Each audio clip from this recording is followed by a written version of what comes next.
लोगों को, गरीब को रोजगार मिलता है उसमें भी, लेकिन आप उस बालू को भी अब नसीब नहीं हो रहा है।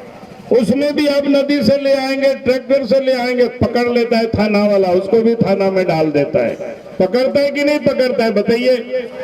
हम लोगों ने बार बार कहा, हेमंत सोरेन जी को विधानसभा में कहा कि भाई या तो आप ऑक्शन कर दीजिए ताकि गरीबों को बालू मिले, खरीद सके। आप कहता है उस समय तो बोलेगा हाँ ऑक्शन करेंगे।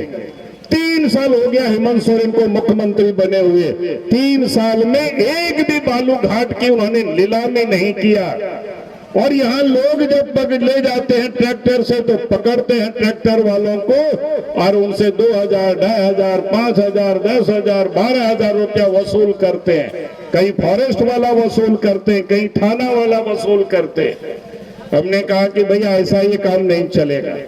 हमने बार बार सरकार को कहा या तो ऑक्शन करिए, और या ऑक्शन नहीं करते, नीलामी नहीं करते बालू घाट की, तो फिर आप फ्री कर दीजिए। किसी को मत पकड़िए, खाली सीमा पर लगा दीजिए, बिहार के बॉर्डर पर चेक पोस्ट लगा दीजिए। अगर झारखंड से एक भी ट्रैक्टर बालू बाहर जाता है तो उसको पकड़िए। अब बिहार की सीमा में लगा दीजिए, उड़ीसा की सीमा में लगा दीजिए, यूपी के सीमा में लगा दीजिए, बंगाल की सीमा में लगा दीजिए। हम लोगों को कोई दिक्कत नहीं होगा, हम लोग भी साथ देंगे। भारतीय जनता पार्टी के कार्यकर्ता उस बॉर्डर में ला करके आपको पकड़वाने में भी आपको मदद करेगा, लेकिन वहां नहीं लगाता है।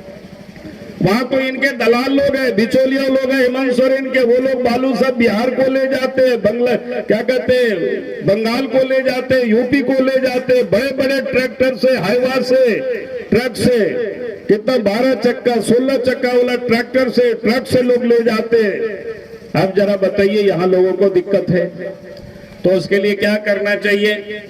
हमने कहा कि अगला बार अगर कोई पकड़ता है तो सब लोगों को थाना ट्रैक्टर लेकर के चलना, वही थानेदार से कहना है कि बालू हमें दीजिए, हम पैसा देने को तैयार हैं, लेकिन हमारा ट्रैक्टर को आप नहीं पकड़ सकते।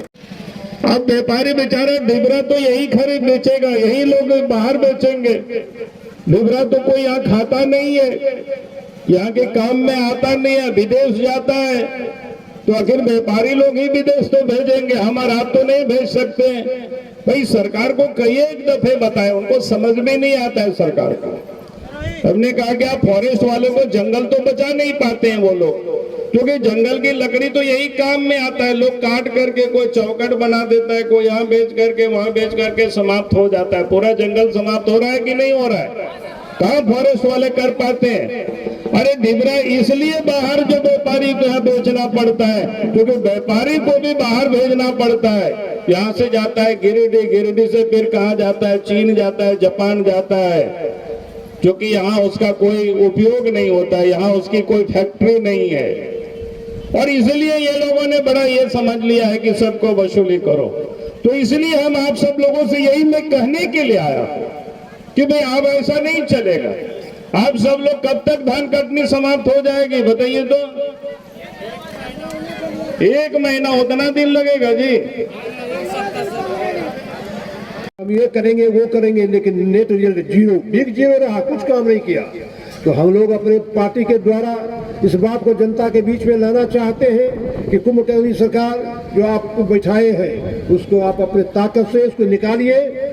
और आज बहुत अच्छा स्टेटमेंट रांची के पेपर में लिखा हमने, हेमंत सोरेन जी बोलते हैं कि मैं जेल भी जाऊंगा, काम करूंगा। 3 वर्षों के अंदर में झारखंड मुक्ति मोर्चा हो, कांग्रेस पार्टी हो, चाहे राष्ट्रीय जनता दल की सरकार हो, इस राज को सिर्फ लूटने का काम कर रहे हैं, इस राज को सिर्फ दोहन करने का काम कर रहे हैं।